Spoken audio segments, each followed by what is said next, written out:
Welcome to the Garden Talk podcast, where we interview growers from all over the world, both beginners and experts, seeking to learn more about what they know about gardening and how they do things in their garden. What's up, everybody? For those of you that don't know me, my name is Chris, aka Mr. Grow It, and you're tuned into the Garden Talk podcast. This is episode number 173. In this episode, I interview Nik Nikolayev. He has been gardening for 28 years and is the owner of Rooted Leaf Agritech. He has been on the podcast twice before, so some of you may recognize him. He is regarded as an expert when it comes to plant nutrition, and that's what we're going to get into in today's episode. More specifically, micronutrients. If you want to see short clips of these podcast episodes, search Garden Talk Clips on YouTube. I also have a gardening channel where I show the plants that I grow. Both of those channels will be linked down in the YouTube description section below. One of my goals for this podcast is to bring free information about gardening to the general public. That being said, I'd like to thank the sponsors of today's episode who helped make that goal possible. Thanks to AC Infinity for sponsoring this episode. Check out their Terraform 7 air conditioner, the first air conditioning unit made specifically for growing. It features 4 modes: cooling, heating, dehumidifying, and circulation. The AC Infinity programming that you know and love controls these modes, including 10 level speeds, dynamic triggers, timers, and cycles. There's more to it, so click the link in the description section below so you can learn more about their Terraform 7 air conditioner. And the discount code MrGrowIt15 works on both Amazon and their website, acinfinity.com. Stash Blend. Several additives in one blend, so you no longer have to buy individual bottles. Check it out at stashblend.com, link in the description section below, and use the discount code THESTASH. Spider Farmer. Check out their upgraded Smart G12 indoor hydroponic grow system. It has smart control with Wi-Fi and app, 6 vegetable modes, 5 custom modes, and a vacation mode. It comes with a 36-watt LED grow light, adjustable light pole, automatic pump, and a 6-liter water tank. More information is linked in the description section below, and discount code MrGrowIt5 works on both Amazon and their website, spider-farmer.com. And we are back, and I'm joined with Nik Nikolayev. How you doing today? I'm doing pretty well. How are you? Good, man. I'd be willing to bet I'm one of the few people that can actually pronounce your last name correctly. Is that right? Yeah, a lot of people stumble all the time. So congratulations. You're one of the very few that can. Thanks. Well, this is the 3rd episode we did together, so I've had some practice. We did a couple episodes before this. People loved it. In 2022, we did an episode on carbon that got 335,000 views. Last year, we linked up. Early last year in 2024, we did Grow Science or Bro Science. That was a very, very informative episode and definitely dispelled a bunch of myths that were out there. 113,000 views on that one. And here we are again today. We're going to be talking about micronutrients this time around. This is an area where you have a ton of knowledge on, and I can't wait to unpack it. But first, as usual, I know you've been on the podcast before, you've done an introduction, but there are a lot of new folks that haven't tuned into the previous episodes. Can you introduce yourself for the audience members that don't know who you are? Yeah, I'm Nik Nikolayev. I'm the CEO and co-founder of Rooted Leaf Agritech. We're a manufacturing company. We manufacture carbon-based fertilizers in Arlington, Washington, and we do a lot of cool stuff with agriculture. So for those of you that are unfamiliar with carbon-based fertilizers, I would strongly recommend you go and check out the first episode that I did with Chris. If you just look through the episodes list, you'll find one we did about carbon. It's a phenomenal introduction to why carbon is a macronutrient, and this has kind of been our bread and butter the entire time that we've been in existence. So we kind of focused on carbon as a macronutrient because we saw it was lacking from conventional fertilizer approaches. So we kind of asked a relatively simple question, which is, does the square peg fit inside of the square hole? And lo and behold, it certainly does. So that's what we've been exploring for the past few years. I have a little bit of a background in fermentation chemistry and industrial chemistry, so I know how to brew kombucha, and I know how to make soaps, surfactants, and car washes and truck washes, things like that. But really, what captured my heart and attention for the past 10 plus years has been plant fertilizer. I'm obsessed with the chemistry of plants and the kinds of chemical transformations that they're capable of performing just completely blow my mind. So yeah, it's been kind of my focus for the past 10 years. Awesome. So let's I want to hop into a juicy question right off the bat. This is something that we talked about before we started recording here. Boron. You had said that boron is overrated. Why is that? Yeah, I mean, I feel like my beef with boron isn't necessarily about boron as an element. It's more about how people view boron as a individual component of a much larger nutrient protocol, right? You have to understand that boron, the way that it fits into metabolism is that it has to be balanced out against the other elements. And when we're looking at boron, I think part of the problem that I have is there's a theory about biochemical sequencing that kind of states that, boron plays this very, very important role. And while it does play an essential role, I don't want to discount the validity and importance of boron. I think the way oftentimes that it's framed gives people the wrong impressions about how much to apply. And what ends up happening is that they throw the ratios that are sensitive, in plants, they throw those ratios off. So today I wanted to kind of unpack the conversation at large about micronutrients, and maybe boron's a really good one to start with, because as it turns out, boron is required in relatively small concentrations. You could get away with applying 1 or 2 ppms of boron to your plants, and that would be plenty for them. In fact, I think 2 to 3 ppms might be a reasonable upper limit. You might find certain crops that maybe accumulate a larger content of boron, but still, even in those crops, you might be limited to about 3 or 4 ppms. So when you compare that to the nitrogen and potassium and calcium and all of these other elements that are taken up in very large concentrations, we can establish a ratio, particularly between calcium and boron. You want about 100 to 1 calcium to boron, sometimes even going up to 200 to 1, if not greater, in certain crops as well. So it's one of those elements that plays a very important role with, it forms these cross links. They're called borate ester bonds. And you can think about it like a gasket that forms a very, very fine seal. So oftentimes plants, when they're making cell walls and other cellular structures like sensitive pollen tubes, for example, that are coming out of flowers that are fluttering around in the breeze, right? For the plant, what they need to do is make the structure itself very stable, so that if there's some kind of mechanical stressor that comes, it's not going to break down a very sensitive structure. Like a gust of breeze, for example, isn't going to rip the pollen tube right off the plant. So borate esters are required to make these, boron is required to make these borate esters that kind of cross-link and sort of act like gaskets that are very, very powerful seals that prevent the cellular components from being infiltrated by excess air or excess moisture. It just kind of keeps things very, very airtight in the plants. Calcium, on the flip side, is the other element that actually fits the majority of the role that, unfortunately, I see boron is attributed to. They say that boron is responsible for making very, very thick and strong cell walls. It's actually calcium that does that. And boron actually acts like an anchor to make sure that the calcium pectate residues, which actually make up the bulk of the cell wall, the pectin component, the polysaccharide component anyways, the boron kind of stabilizes that. It's just a really, really strong gasket, but calcium is the frame of the car, if you will. So just to kind of contrast those two roles and to also establish that there's maybe a little bit of a ratio sometimes between boron and calcium, particularly because most of the boron is going to go to the cell walls or it's going to get sunk into plant tissue somehow. And so does calcium, right? Calcium mostly ends up being sunk into cell walls. We can feed a huge ppm of calcium to the plants and they'll end up sinking most of it into their cellular structures, which is exactly what we want to see the plants do. We don't really talk about boron enough, I feel like, although you do say it's overrated. I know it's an anion, and with boron, leaching comes more easily and are often deficient in sandy or low organic soils. Is there anything that can be added to the soil to prevent leaching from occurring? Yeah, and this kind of gets into, so like the behavior of boron itself, it can, like in an acidic soil, for example, it won't really behave like an anion, but anything above a pH of maybe 7.0 or once it gets above 8.0, it'll start to, because the soil gets fully oxidized. So not just with boron, but with other micronutrients, iron, manganese, zinc, copper, above a pH of about 7.0, things start to precipitate out and become in hydroxide form. Basically, you find them in the soil. So the solubility, generally speaking, is very, very low.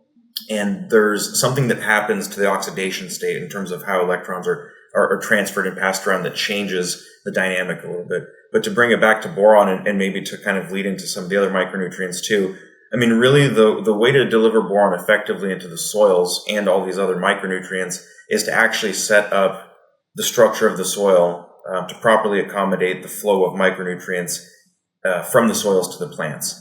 And I want to unpack that a little bit because it's kind of a vague and nebulous thing. So let's put it this way. If you looked at all of the micronutrient sulfates that you can buy in ag. These are very inexpensive forms. I'm talking about zinc sulfate, ferrous sulfate or iron sulfate, manganese sulfate, boric acid you can buy as a dry powder, copper sulfate as well you can also buy. If you look at the solubility of these elements, they're remarkably soluble in water in their sulfated forms, except for boric acid, it's not a sulfate form. But even boric acid you can dissolve in pure water, I think right around up to about 55,000 ppms. That's the full boric acid. It's not quite boron itself. But, going back to what I mentioned earlier, plants, for the most part, need fractions of a ppm, or you can get away with applying only 1 or 2 ppms. So if you just look at the solubility of boron, you think to yourself, well, it's soluble up to about 55,000 ppms, so I should be able to get 1 ppm in solution and fed to the plants no problem. So that's the theory, but that's the first layer of logic, because ultimately what happens is people do run into micronutrient deficiencies, right? Well, why is that? I thought they were soluble enough, so why aren't they being taken up by the plants? Well, as it turns out, the chemistry of the soil is very, very important. All of these micronutrients, they share a general property, which is that they have the ability to participate in redox chemistry. They can accept a lot of electrons and they can release a lot of electrons. So for plants that are in the business of transporting electrons around, it's almost like these elements serve as little flywheels or little buffers so that they can build up a charge in a particular compartment and then maybe funnel that charge out. It's almost like a wiring system in a car. Right? Its job is to take a bulk load of electricity that comes from maybe one source, the battery in the case of the car. And there's all these compartments, like your speakers need a little bit of electricity, but they don't need the full load, right? They just need a little bit at a time. Same thing with your heated seats and your power windows and various other compartments of the vehicle all require varying power loads, right? So iron and copper in the plant, mostly iron functions like that in the plants to distribute that charge. But it's true that generally speaking, this ability to hold on to charge and transfer it is going to be shared by a lot of these elements, which is specifically why we find them having such overlapping functions. But going back to what happens in the soil, this ability to hold on to charge and to transfer charge and to play this charge transfer game can be detrimental in the soil if you set up the soil chemistry going the opposite direction. If you feed, for example, purely salt-based fertilizer with no organic matter, no organic constituents whatsoever, chances are you're feeding a lot of nitrates and you're feeding a lot of phosphates. These are very electron-hungry flavors of elements, right? They all want to grab the electrons. And so if you're feeding that in conjunction with elements that are sensitive to electron transfer, what ends up happening is this electrochemical gradient in the soil is created, where you're taking those sulfated forms, they're soluble in water, but the moment that they enter that solution, all of their electrons get robbed and they precipitate out into insoluble forms. And this is the majority of what happens in soils that don't have the proper structures in place. Now, let's just say on the flip side, you take a carbon-based approach or an organic approach to building out soil chemistry. So you're doing things like building organic matter, using organic acids like fulvic acids and humic acids. You might be doing fermented teas and compost, things like that. These organic acids have the ability to directly interact with these micronutrient elements. And so you build this buffer zone, if you will. Now the electrochemical gradient of the soil is different. Instead of robbing all of the electrons, there's these acids that are present in the soil that actually want to donate electrons. They want to make those relationships, like citric acid is a great one to talk about because it fits into a very important role with all these micronutrients. But you've got these organic acids that plants are producing, and they want to try to grab these micronutrients out of the soil before those micronutrients become oxidized and totally unavailable for the plants to take up. I hope I didn't go too far off track there. No, it's good. Yeah, the more information, the better. I think that's one thing about this podcast people like is I let the guests talk. And if you want to go on, if you want to continue on in greater detail, I'll definitely allow you to do that. So I really appreciate, and I think my audience really appreciates you expanding on into that level of detail. Now, one thing this kind of reminds me of, you talk about precipitants, really high pH is really one of the contributing factors of precipitants and those elements not being available for plant uptake. There are a lot of folks out there that run very high pH, 7, 8 pH in their medium, and they see their plant growth and it looks fine. So they just continue on. However, little do they know that there are things within the soil that are precipitating and they're losing elements out of there. It reminds me in a sense of chelation. I like to dive a little bit into chelation before we get back into the other micronutrients. Can you explain what the chelation process is and how to properly use chelates? Yeah, definitely. Chelation chemistry is very fascinating. The idea basically is that in order for an element to be available for plants to take up, it has to be possible to dissolve in water. And what ends up happening is you've got this ionized element that's present or something that's soluble in water and can interact with water in a way that allows it to be conveyed through the root system. If you just have a big rock and you drop that into a bucket, you could soak that rock in water all day. It will never dissolve, and the plant will never be able to utilize the elements that are found inside of the rock. The first thing that you would have to do is grind down that rock and make the particle size very small. But at a certain point, the particle size, if we zoomed in with a microscope, we would see that the very, very fine powder and very fine particle is actually still quite large in terms of its surface area to the relative to the volume of water around it. So we need to get finer and finer with these elements that we're trying to feed the plants until we get to a spot where it's that one element. It's a single atom, or maybe it's the atom itself that's caught up into a larger molecule that is also possible to be solubilized in water. So chelation chemistry is really just about how do I make this thing soluble and available for take-up. There are true chelates and there are complexes, and oftentimes in the industry I see people substituting the language of what a complexing agent is for a chelating agent. There's a strict and technical definition, and that is that in order for, so you have these relationships that form in nature. You have a positive charge and a negative charge, right? You've got some calcium floating around that carries a particular charge, and then you've got a negatively charged organic acid. And if the number of the charges matches up, then you can get a complex, or you can get a chelate depending on the specific configuration. A chelate means that you have one molecule that has multiple bonding sites, just like your one hand has 5 different fingers on it. So if I put a baseball inside of your palm and I say try to hold on to it, but you can't use any of your fingers, it's not going to make a very stable chelate, right? If I tell you that you can use only your thumb and you can wrap just your thumb around the ball to your palm, you've got a little bit of strength, but if I wanted to, I could come and take the ball out of your hand pretty easily, right? But the more fingers that you can wrap around the ball, the tighter the grip is. So now if I want to come and take the ball out of your hand, it's going to be much more difficult for me to do so. That's effectively what a chelating agent is. It's one molecule that has multiple ligands where it can form a grip around a particular element. The element itself has to also be available to make multiple bonds. Potassium, therefore, is not, you can't make a true chelate with potassium because potassium is monovalent. It only has one possible site where a grip can be formed with it. And so technically you can't make a true chelate with potassium. You can make an organic acid complex that fits into the same kind of definition.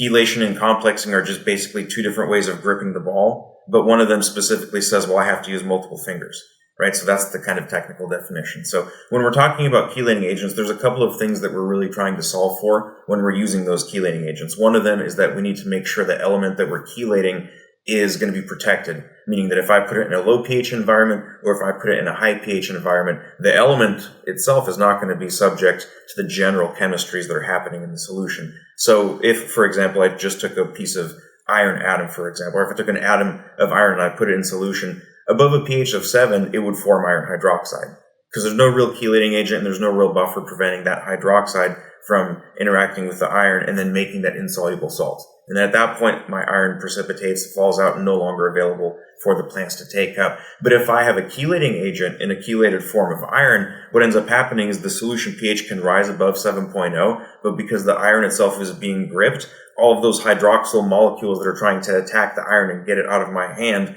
they're not going to be able to do it because my ability to hold on to iron is going to be much stronger than the ability of these hydroxyl groups to come in to try to take it out of my hand. So the benefit of a chelating agent is that you can extend the pH range in terms of what is available for the plants to take up before it either precipitates out or becomes insoluble. The other thing that we have to look at is biological relevancy, because it's not enough to just protect the EDT or to protect a mineral and to make it available for plants to take up. And I kind of slipped. I said the word EDTA a little bit in advance there, and that's because EDTA is a synthetic chelating agent that does a fantastic job of protecting metal ions in particular from oxidation. But the problem is it does too good of a job because when the plant tries to access that mineral or that metal cation that's present inside of there, they have a really hard time breaking EDTA down. And so what ends up happening is EDTA passes through plants basically unmetabolized. It'd be better to have a chelating agent that could protect the charge, deliver in high solubility, because that's also important, and then also be fully metabolized by the plants. And this is where we should enter the discussion about citric acid in particular and its role, and how it plays a key role in not only iron, but also other micronutrients as well. Yeah, citric acid is one of the chelating agents that I'm aware of, but I heard it's much weaker than some of the other ones that are out there, but definitely worth mentioning. One thing I got to ask, though, before we kind of dive into the other micronutrients, these application of chelated micronutrients, if you're applying them too frequently or in high doses, what are some of the downsides of that happening? That's a good question. So there is such a thing as micronutrient toxicity. Micronutrients can build up in soils where they can start to limit the availability of other nutrients. I think zinc and phosphorus, maybe calcium. It depends on if you treat sulfur like a micronutrient. For this discussion, maybe not so much, but excess application of sulfated forms of the micronutrients, because again, those are the most common, those are the most inexpensive, and they have high solubility in water. So what ends up happening is you kind of start to change the chemistry that's going on in the soil. You start to have a lot of antagonism between various elements. The plants may not necessarily feel it initially, but you've got all this electron transfer happening in the soils. You can start to lock certain things out and tie up certain elements. Once that enters the plants, micronutrient toxicity kind of looks, because micronutrients themselves being involved in electron transport or facilitating charge transfer, you're going to start to see plants like actually physically burn. You start to have localized stress where the plants actually look visibly damaged, like they got burned. You'll start to have localized patches or splotches of browned, brittled leaves that just look like they've been singed or burned by something that you can't quite wrap your head around. So those are the types of symptoms that you would see within the plants. And it may also be linked to some macronutrient deficiencies too. But generally speaking, chelated forms of micronutrients, they're intended to be a lot more soluble and interact to a much lower degree with some of the other elements that are present in the soil. So theoretically, you should be able to apply lower doses of micronutrients more often in order to just deliver the maintenance mode quantities that would be required by plants. Usually, because most like silicate material that organic growers are using, it's going to have higher concentrations of elements like iron or copper or manganese or zinc to some extent than the plants are actually going to be able to utilize. So there's like this geochemical mineralization thing that happens, as all of these elements participate naturally in the soil. But if you're trying to grow in a more controlled setting and you want to actually deliver specific ppms of those micronutrients, that's where you would want to limit the amounts to maybe below, or fractions of a ppm or below, 2 to 3 ppm for most of these elements. Iron, you can go up a little bit higher. You can go 10 to 15 ppms. It's not going to damage the plants. You can do foliar sprays as well of a lot of the micronutrient, a lot of the amino acid and the citric acid and other organic acid chelated forms. They can be applied as foliar sprays with great results because they're very, very low molecular weight compounds. They have high solubility, so they end up being taken in across the leaf surface and they get to work right away.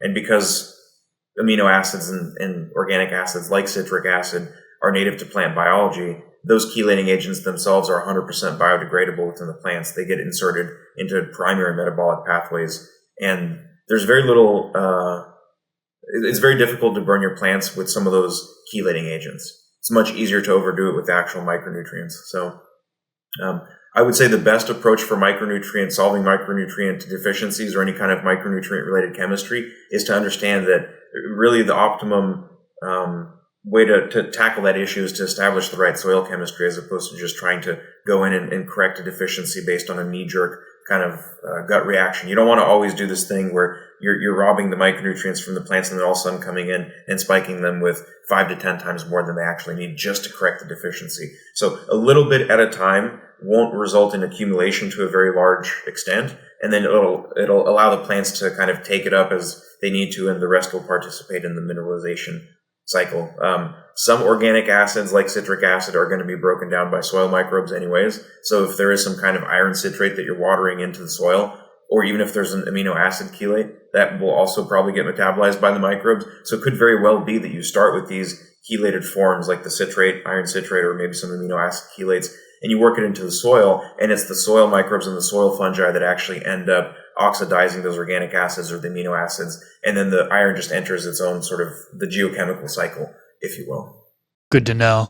I think one last thing to mention about chelates, I think it's important for the audience to know, is it can actually attract harmful heavy metals as well, right? So it can lock up lead, arsenic, cadmium, right? And if you have that stuff in your soil, your plant could be uptaking it. If growing fruits, veggies, medicinal plants, whatever, you could be intaking those things. So it's always important to get a soil test as well, so you can kind of see what those levels are in the medium.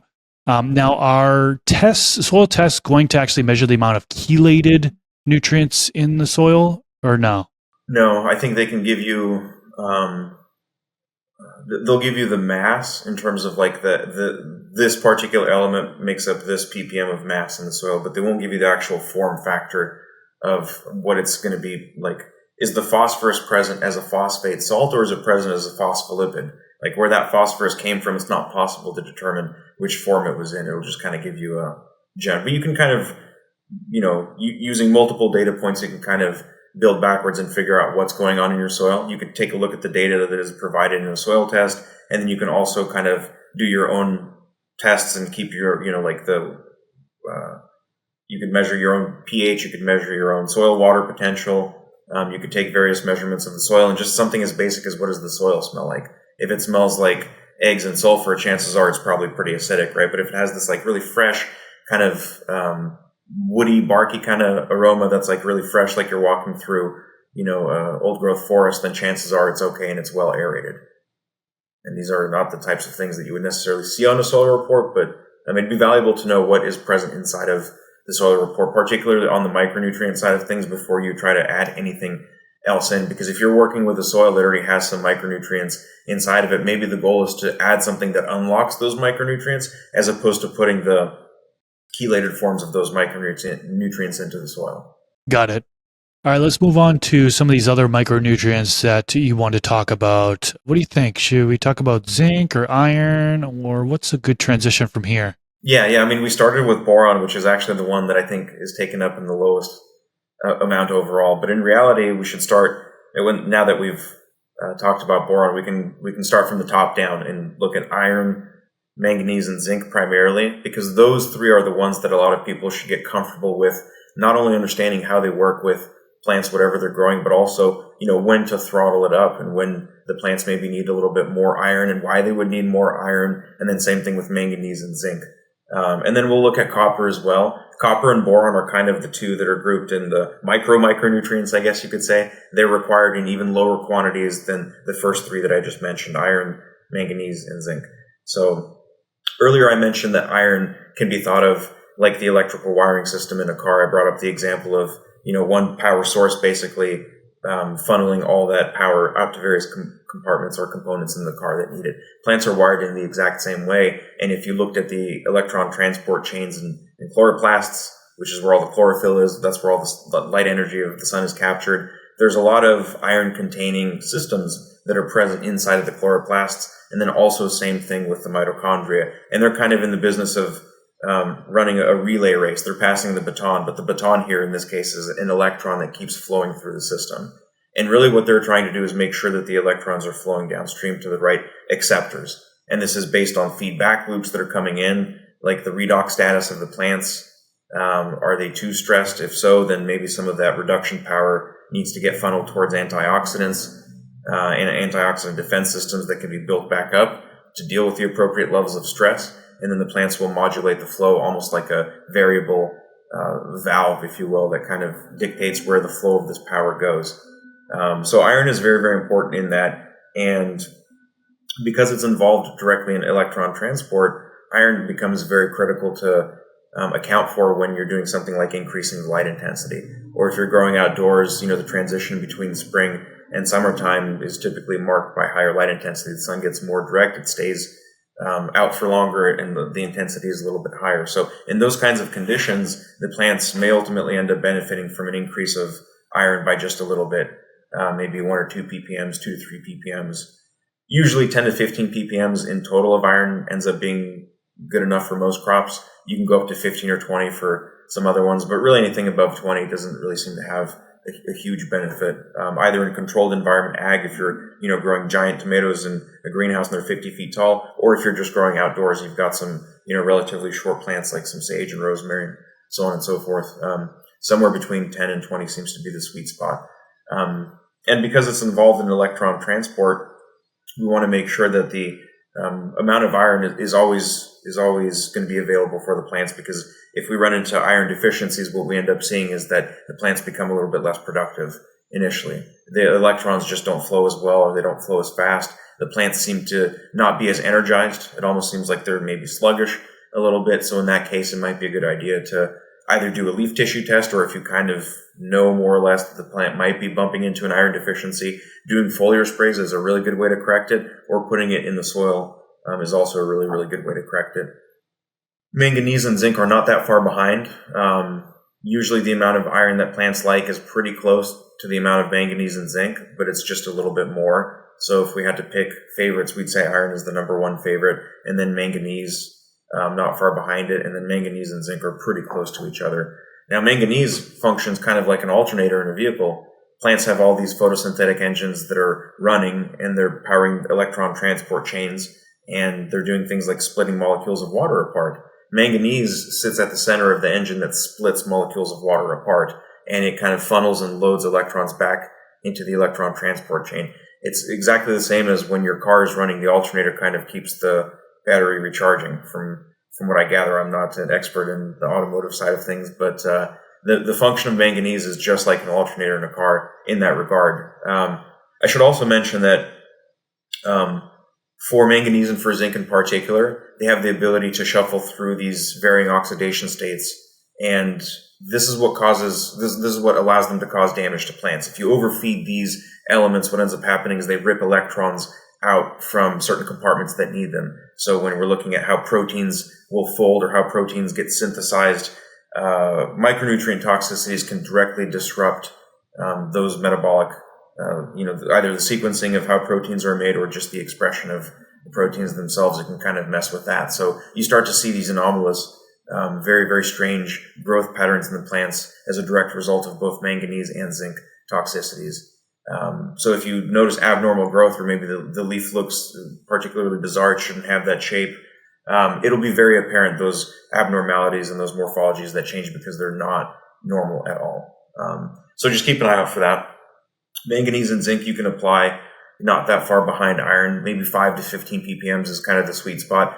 Because manganese sits at the center of what's called the oxygen evolution complex, or the OEC, it actually is responsible for, or participates in, splitting molecules of water apart. So if you know, for example, that your plants are starting to grow more and more, that they're drinking water faster and faster, let's say you've just hit that stage in the plant's life where it's outside and the sun's shining and the plants are just dialed in the garden, they start drinking more and more water, it's probably a good idea to add just a little bit more manganese in once the plants start ramping up their water uptake. And this is usually in conjunction with the light intensity going up anyways, right? So now if the light intensity goes up, we have a reason to add a little bit more iron. And if the overall rate of water uptake goes up, we have a good reason to add a little bit more manganese, right?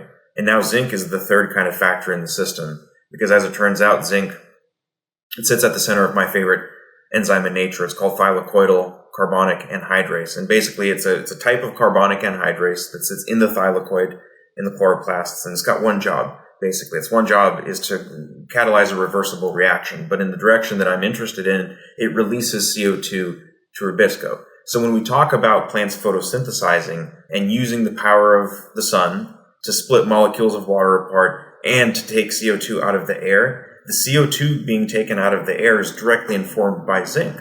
So if you're growing in an environment where you have elevated CO2 levels, chances are your plants could use a little bit of a bump in zinc. Not by much. It doesn't have to be by more than 2 or 3 ppms in total. But that tiny little bit of an increase will allow them to have more zinc to put at the center of thylakoidal carbonic anhydrase, which will create more CO2 up to rubisco. So now we have this system in place where we've got increased light intensity, we've got increased water demand, and we've got increased carbon load, or CO2 load, on the plants. It's the iron, the manganese, and the zinc that all kind of participate in the system of spark, air, and fuel make torque and horsepower in an engine, or in a plant, the spark is the sun, the air is the CO2, and the fuel is the water that comes up. But instead of making horsepower and torque, our plants are making primary and secondary metabolites. They're making nutrient-dense compounds. Like if we're growing green leafy vegetables, we're going to see an increase in chlorophyll density on the leaf surface just by having the appropriate amount of iron,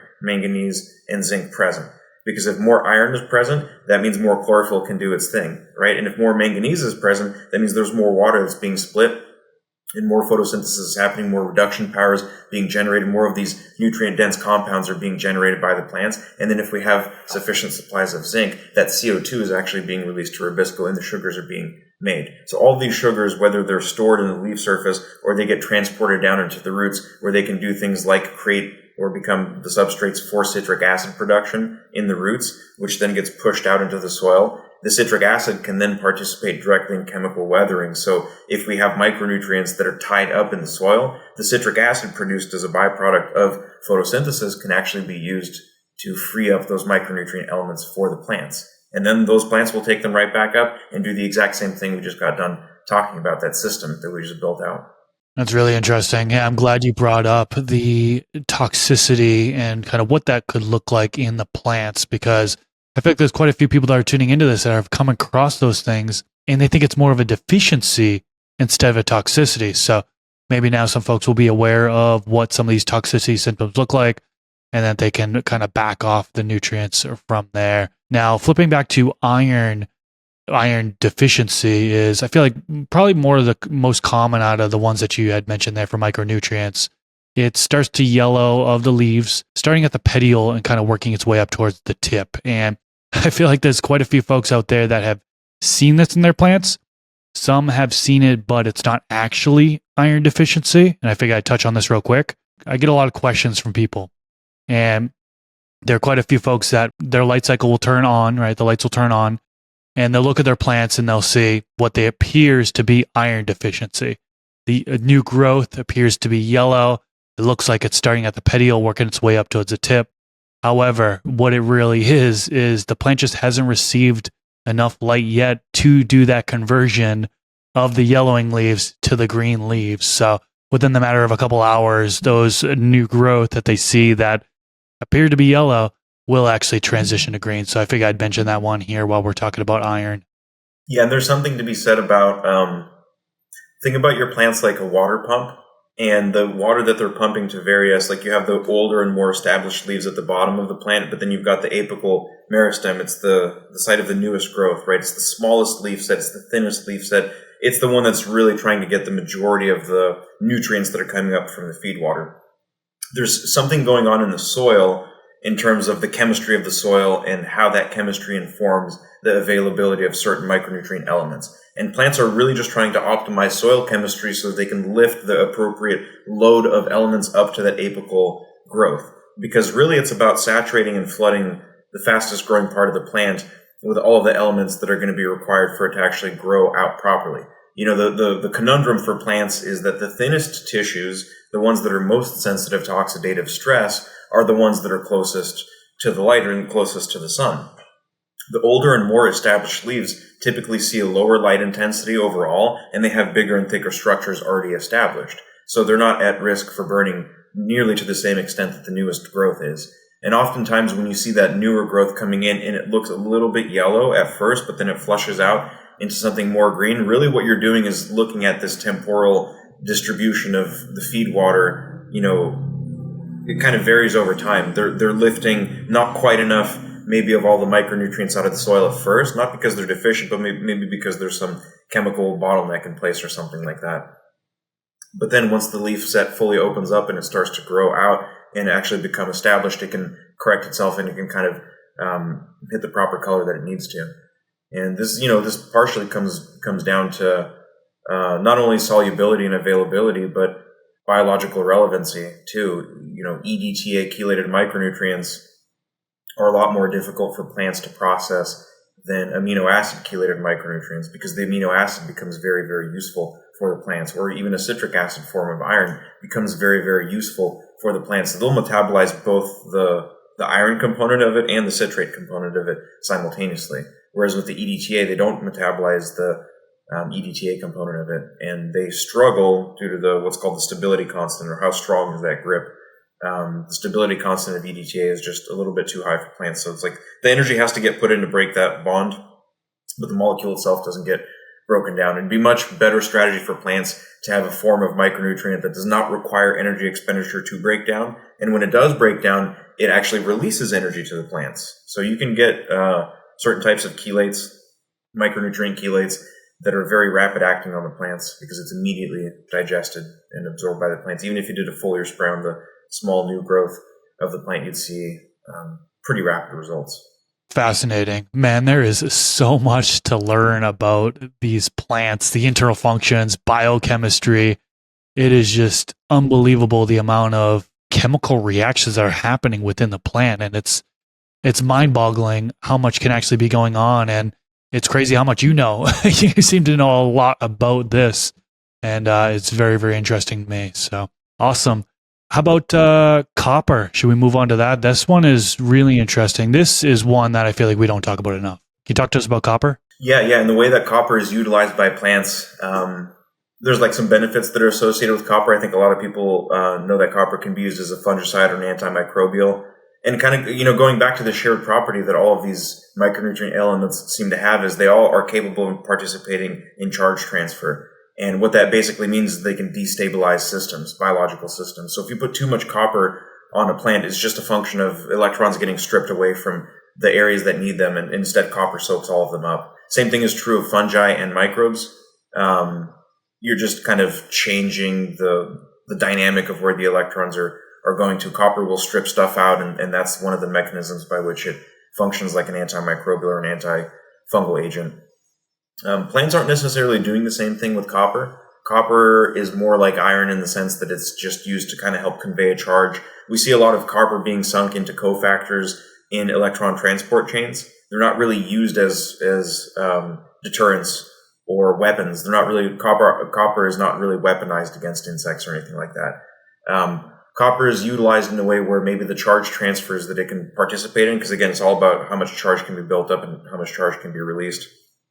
You may have some indirect benefits associated with these elements as far as plants being able to better resist certain types of stressors, including biological stressors and disease pressures, but they're not going to use copper to weaponize it nearly to the same extent that you would expect from a standard fungicide spray or an antimicrobial spray. I actually came across a study. I went to Utah State University. I was under Dr. Bruce Bugby's program. He has 4 medicinal plants. And one of the things he showed was they really tried to give different amounts of copper to these different plants. And one thing that you could notice is the plant looked green no matter how high the levels were, right? But you saw at very high levels of copper, and I wish I did a little bit more research before this episode here. I forget the exact amounts of ppm. But the higher it got, you just saw stunted growth.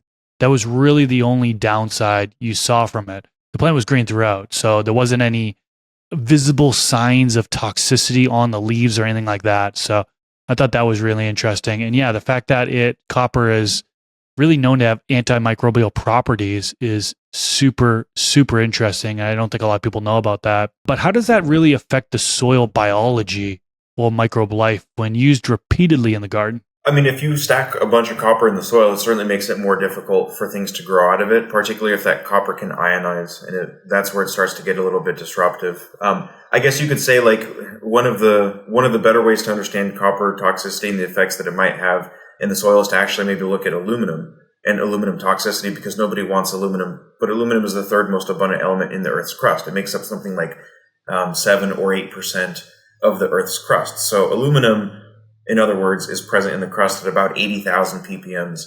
So how is it that plants, which cannot afford to take up aluminum because it causes such catastrophic damage, and again, for the same reasons that all of these micronutrients do, is aluminum will strip electrons away from organic matter, and it causes massive destabilization in things like membranes, and you have enzymes that are very sensitive.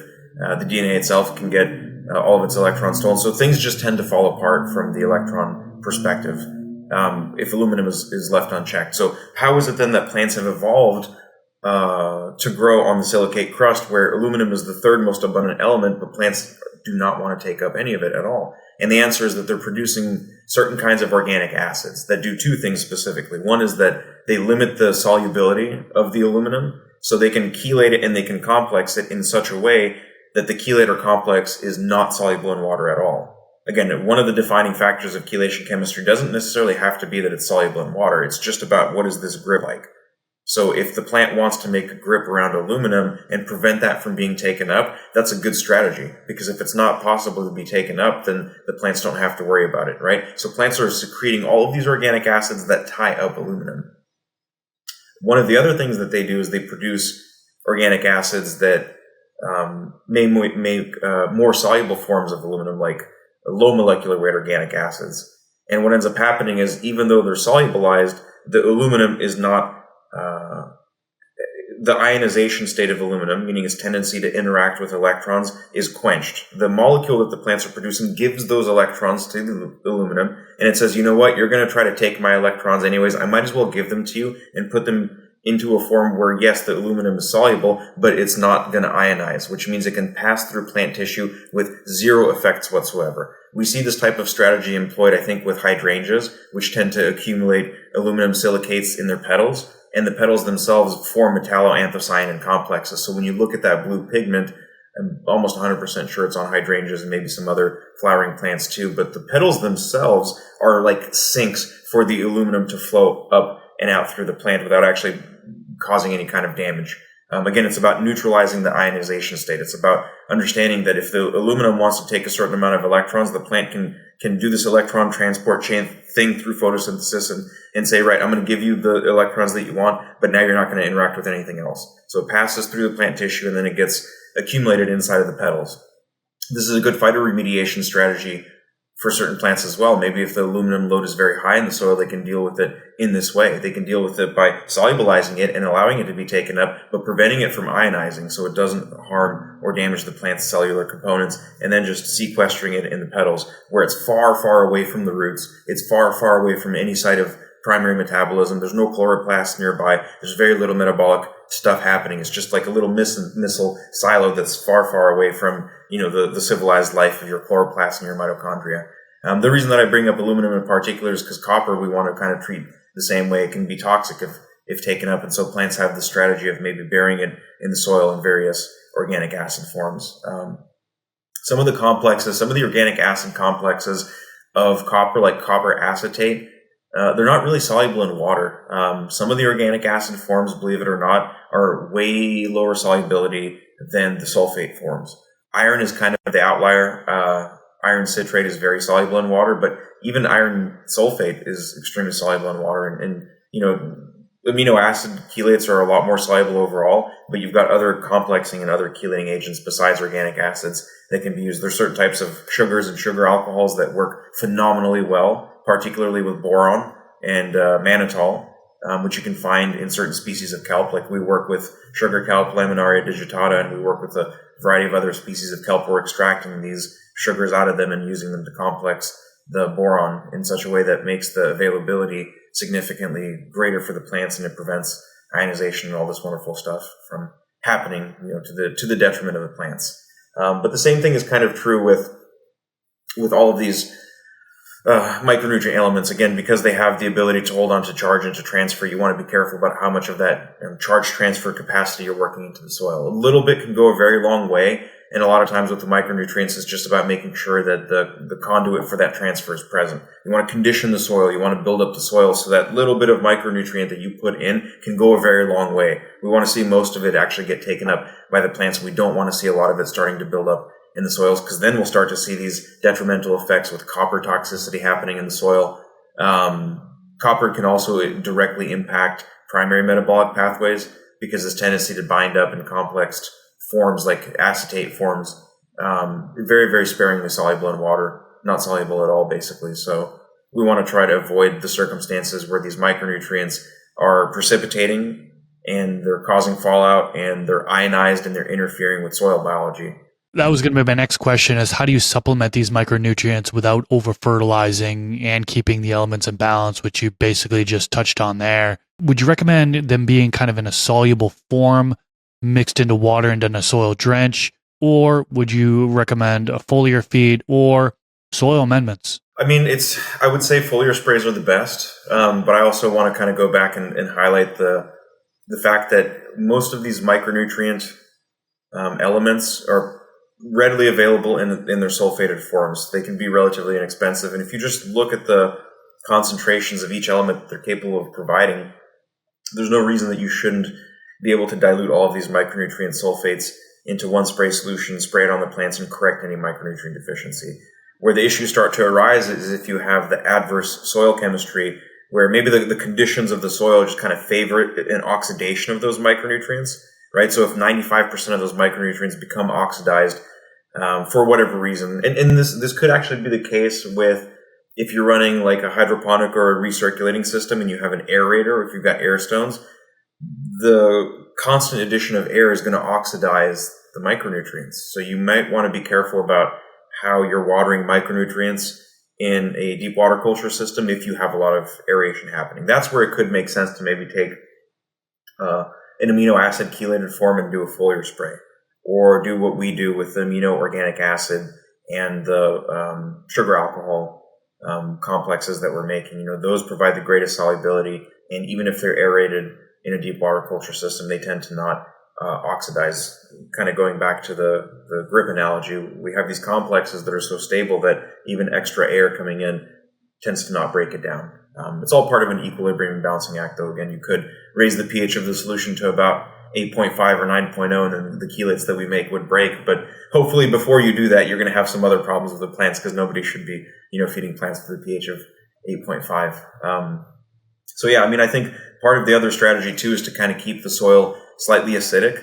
Don't ever let it get too alkaline, because plants are in the business of making organic acids and weathering silicates down using those organic acids. So if you can create slightly acidic environments, and I don't mean by using inorganic acids, I don't mean dumping phosphoric acid or sulfuric acid or nitric acid. I mean structuring healthy soil chemistry, getting the right beneficial microbes in, or watering in some ferments, or maybe even using a little bit of vinegar as a pH adjustment instead of the hazmat bottle of phos acid that you can get from the local store. Those types of decisions can go a very long way to influencing how micronutrients might stay soluble in the soil versus how they definitely don't stay soluble in the soil and precipitate out almost immediately. So it's just about structuring soil chemistry, I feel like, more than it is about getting to a spot where those, because again, what it comes down to is these micronutrients are present. Sufficient quantities would be anywhere from 1 to 3 ppms for boron and copper, all the way up to like 5 to 20 ppms for iron, manganese, and zinc. That's such a low concentration that you should be able to fit that all into the same spray tank and spray it on your plants, no problem, right? The question then is it going to be available? And if it's not available because it's not properly chelated and complexed, it'll run off the foliar spray, off the foliar surface, and go into the ground. And then once it's in the ground, what's the soil chemistry like? Because the sulfates themselves may be soluble, but if the tendency or the chemical gradient in the soil likes to oxidize things because there's a bunch of nitrates and there's a bunch of phosphates and stuff like that, then the fate of those micronutrients is to tie up almost to 100%. It's almost 100% certainty that they'll tie up. Because again, they're such small quantities. We're not applying 100 ppms or 200 ppms. We're applying maybe 5 ppms. So when I say 95% of that gets tied up, it's like 3 or 4 ppms, maybe 4 and some change ppms gets tied up. Like maybe 1 ppm of iron is left over, or a quarter of a ppm of boron. So this tie-up is not insignificant overall. But it's just about establishing the right chemical gradient in the soil. Get the living soil chemistry in there, get some beneficial microbes in the mix. They're in the business of making these chelating agents as well. Plants will produce their own chelating agents. They call them phytosiderophores, specifically for iron, or phytochelatins is the technical term. But it's true that fungi and microbes are also participating in the exact same processes with plants. They're also interested in freeing up some of these micronutrients and making them more available for plants, because at the end of the day, they're just going to get the benefits of some additional carbohydrates or, some growth substrate for them too. So, yeah. That's the route I feel like a lot of these growers are going towards, is the all natural route, really relying on these microbes to do all of the work and really keep things in balance in the soil. Man, this episode has been so informative, so much good information. I'm definitely going to have to go back and watch this again and again and take notes. Really good stuff, man. Thank you so much for coming on. We're going to wrap things up here. Can you tell the listeners how they can find you? And is there anything upcoming in the future that you want to talk about? Yeah, we're just about to launch a micronutrient product sometime in the next few weeks. So right around the time that this episode airs, we'll probably be going live. The micronutrients thing has been on my head for a while now because I've been trying to figure out how we can make biologically relevant forms of micronutrients that do more than just, maintain solubility and have biological relevancy. We're actually looking at the throughput and the way that the chelating agents get metabolized. So it's very exciting stuff, very exciting stuff to be focused on for micronutrients in particular. If people want to check us out, follow us on Instagram, The Rooted Leaf. And if you guys have questions, feel free to reach out. I'm usually the person that answers the questions. So if you guys want to learn a little bit more about the micronutrients in today's episode, or if you have questions about our micronutrient product, feel free to ask away on the Instagram. And then check out our website, rootedleaf.com. We have a coupon code for Mr. Grow It, where you guys can get 20% off all purchases. So make sure you use that coupon code and support Chris and all the wonderful work he does. Hell yeah. I'll definitely have a link to Nik's page down in the YouTube description section below, along with the coupon code Mr. Grow It. So in case you want to go to his website, you can save a little bit of coin there. Also want to give a thanks to the folks that are tuning in on Patreon, patreon.com/Mr. Grow It. 100% of what is supported through Patreon goes right back into the podcast. The folks being scrolled on the screen right now are in the producer tier. Special thanks to you for your contributions. Nik, once again, thanks so much for coming on to this podcast. It has been awesome, man. Very, very informative. I had a lot of takeaways here, and I'm almost guaranteed that my audience did as well. So thanks for coming on for the third time. Maybe in the future, a year or so, we can make it a fourth time if you're available. I'm sure the audience would love to have you back on because there's just so much knowledge in every single episode that you've done so far. Well, I appreciate it, and I definitely appreciate people's support. It's going to be great to go on, in the future once again. I mean, we're just rolling out the third generation of our product line right now, and that's kind of this exploration between the cross-section of quantum physics and photobiology, which we didn't even talk about at all in today's episode. But the idea basically is, for the longest time, quantum physics has been this theoretically really cool thing, but there's been there hasn't really been any kind of real substantive way you can pull from concepts in quantum physics and kind of use that to leverage plant growth. And I think over the past 6 to 8 months, we've tapped into some realizations about, if you do certain things with plants and biochemistry of plants, you can actually leverage quantum scale phenomena and you can visually see a macroscopic benefit from leveraging some of these principles. So it only gets more complex from here. We're about to enter a wormhole, so hopefully you guys will catch us on the other side, and we're going full quantum with Gen 3, so really exciting stuff. That is exciting. All right, Nik, I have taken up enough of your time. Thanks so much for coming on, and we'll leave it at that. Take care, everyone. Catch you in the next episode.